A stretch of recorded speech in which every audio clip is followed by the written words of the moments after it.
Hi friends, DNS problem क्या है DNS और कैसा इसको सर्जरी के बाद फील होता है। मेरे साथ हैं शिवम जी, मेरे फ्रेंड और मेरे जो है पेशेंट भी हैं।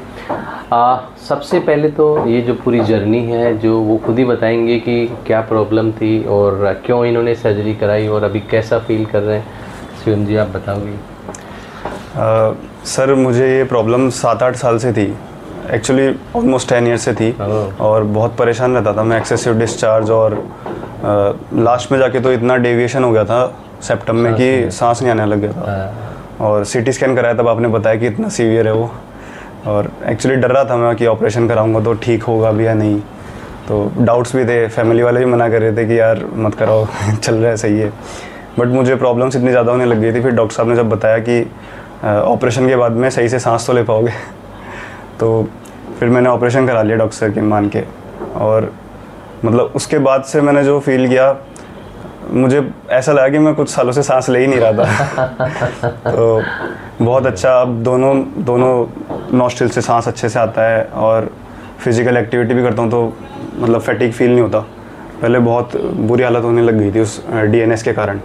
तो मैं यही कहूँगा कि सर पे मेरे को पूरा विश्वास है, इनसे अच्छा डॉक्टर आपको नहीं मिलेगा सर यहाँ पे।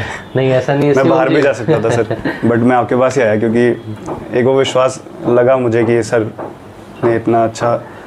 और भी पेशेंट्स के रिव्यू देखे मैंने, उनके भी बहुत अच्छे रिव्यूज़ थे और फिर मैंने खुद ने भी एक्सपीरियंस कर लिया। तो इनसे बेस्ट कोई नहीं है इस मामले में। आपको क्या है कि अगर मैं भी एक पेशेंट हूँ दोस्तों, तो मेरे को भी डर लगता है सर्जरी, हर आदमी को डर लगता है। क्या ऐसा लगा कि आपने बियॉन्ड द सबकी परवाह किए बिना आपने कि मेरे को सर्जरी करानी है, बस जो होगा देखा जाएगा? कैसे सोचा ये बात? सर मतलब वो सीवियरिटी इतनी ज़्यादा हो गई थी ना कि सर ने मुझे बताया कि अब आप नहीं कराओगे ना तो ज़्यादा रिस्क है, और डीएनएस का ऑपरेट करा लोगे तो रिस्क है ही नहीं, उसमें रिस्क नहीं है, आपका बेटरमेंट ही है उसमें।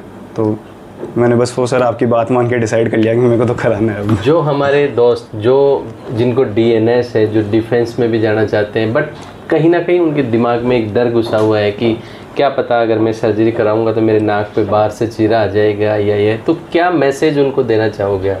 नहीं सर, मैं खुद एक्चुअली डिफेंस एस्पिरेंट हूँ, अभी मेरा मेडिकल है CPOSI का, तो वो भी एक रीज़न था मेरा ऑपरेट कराने का। और मुझे कोई भी दिक्कत नहीं आने वाली इस बारे में क्योंकि मेरे कोई भी मार्क नहीं है, कोई भी स्कार नहीं है। और जैसे नॉर्मल पर्सन का एक विदाउट डीएनएस जो हेल्दी सेप्टम होता है वो अब मेरे पास है, जो पहले काफ़ी डेविएटेड था। तो डिफेंस एस्पिरेंट को तो ज़रूर कराना ही चाहिए। थैंक यू शिवम जी। दोस्तों जो इन्होंने अच्छी बातें बताई हैं आपके लिए, जो भी आप डिफेंस एस्पिरेंट हैं, जो आपके दिमाग में you have a lot of myth कि मेरे नाक पे कहीं निशान आ जाएगा या जो है वो उसके बाद में ब्रीदिंग नहीं होगी या सक्सेस नहीं होगा, तो ये सब चीज़ें हमें दिमाग से निकाल देनी चाहिए। यस, बशर्ते अच्छी टेक्निक होनी चाहिए, चाहे आप जयपुर दूरबीन में कराएं चाहे कहीं पे भी कराएं, बट अच्छी सारी फैसिलिटीज़ होनी चाहिए। एंड आपका सर्जन जो है वो अच्छा board certified good skilled person होना चाहिए, जिससे हमारे को बढ़िया रिजल्ट आए। दोस्तों डीएनएस जो नाक के बीच का हमारा जो पार्टीशन होता है वो बीच में नहीं होता, राइट साइड या लेफ़्ट साइड में बैंड होता है, उसको डीएनएस बोलते हैं। उसके कारण हमारा एयरवे ब्लॉक होता है, तो हमें प्रॉपर ब्रीदिंग नहीं आती, हमारा ऑक्सीजनेशन पूरा नहीं होता है, तो हमें सांस नहीं आती, ब्रेन को ऑक्सीजन नहीं मिलती। एंड दूसरा क्या होता है, अगर आप डिफेंस एस्पिरेंट हो तो वहाँ पे क्या है, डिस्क्वालीफाई कर दिया जाता है। तो अगर हम अच्छी टेक्निक से कराते हैं तो दोनों में एडवांटेज होता है। टेक्निक अच्छी नहीं होती है तो कई बार सेप्टल परफोरेशन या कई सारे कॉम्प्लिकेशंस के भी मेरे पास पेशेंट आते हैं, बट आपका सर्जन अच्छा है, टेक्निक अच्छी है, तो ऐसे यूजुअली कोई कॉम्प्लिकेशन नहीं होता।